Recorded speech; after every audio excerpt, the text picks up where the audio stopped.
Picture this. You walk into a jewelry store in 2025, eyeing a diamond ring. There's a 99% chance that glittering stone was made in a lab, not dug from deep underground. Insane, right? Just a decade ago, those odds were flipped. Diamonds meant geology, mines, and the legend of forever. Now, the legend got rewritten in fluorescent-lit factories. How did mined diamonds, once the ultimate symbol of rarity, get outnumbered 99 to 1 by lab-grown in the blink of an eye? Let's dig into the numbers that toppled the king. Start with a price collapse.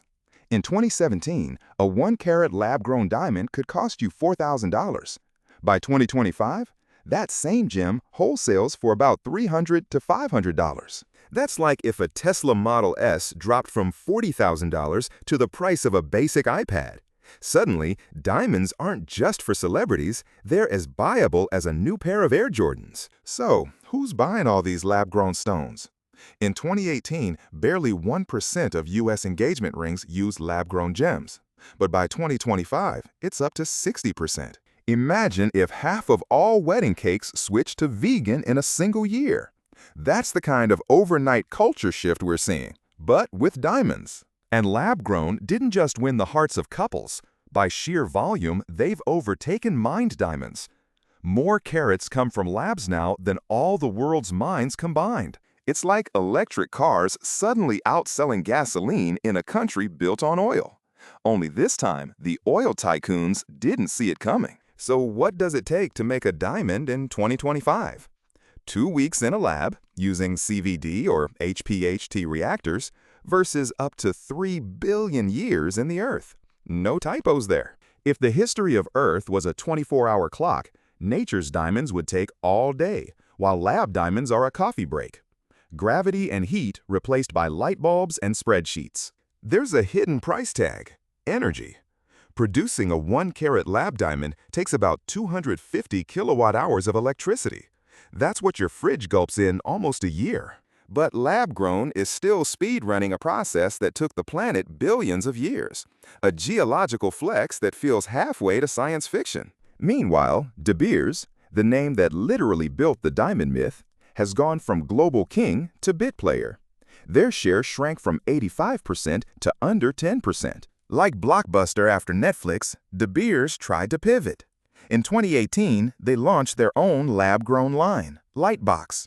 By 2025, it was shut down. Even the OG of diamonds couldn't keep up once the price war started. De Beers slashed prices for mined stones by 30%, but it wasn't enough. Their revenue? From $6 billion in 2022 to just $2 billion in 2024. That's a 2/3 vanishing act, like a superhero movie series suddenly tanking at the box office. But here's the plot twist. A diamond was never truly rare. De Beers invented that myth, bottlenecked the supply, and sold us the story. Until we found out how to bottle it ourselves. Now, the fallout is global. Over 10 million people rely on mined diamonds for their jobs. Miners, traders, and entire communities built around old-school sparkle. For Botswana, the price collapse is personal. Diamonds make up $8 billion of their exports, a lifeline now under threat. The whole country is just 2.3 million people. That's like every Houston resident losing their paycheck overnight. A country built on old diamonds now forced to rewrite its future. So here's the real twist. For a century, we bought into the illusion that a diamond is forever, that they're impossible to create, impossible to find. Turns out, the only thing rare was the marketing. In the end, we automated scarcity itself. The diamond, once the world's best magic trick, is now just another product on the assembly line. Mass-produced, mass-marketed, and maybe a bit less magical. If you were proposing this year, would you pick a mined diamond or go full sci-fi with lab-grown? Does the origin matter, or is sparkle just sparkle? Drop your honest answer below. I want to know, would you risk tradition for technology?